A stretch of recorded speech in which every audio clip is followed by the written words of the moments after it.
ครับพี่น้องป้องไปเศร้าวเลี้ยวทั้งหลาย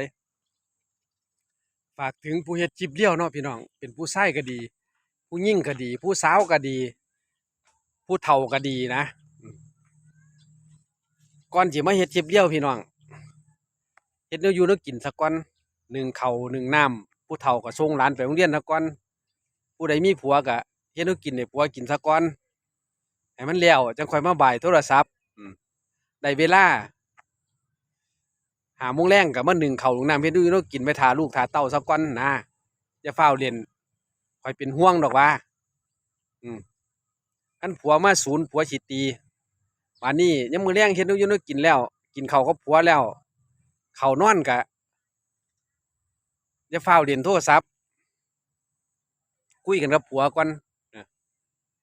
เออให้เพิ่นจักดอกก่อนนะเฮาค่อยนอนให้เพิ่นจักดอกค่อยนอนคันได้ดอกหนึงแล้วนอนหลับดีปานหยังผู้ชายเราก็เล่นบัดนี้เล่น Facebook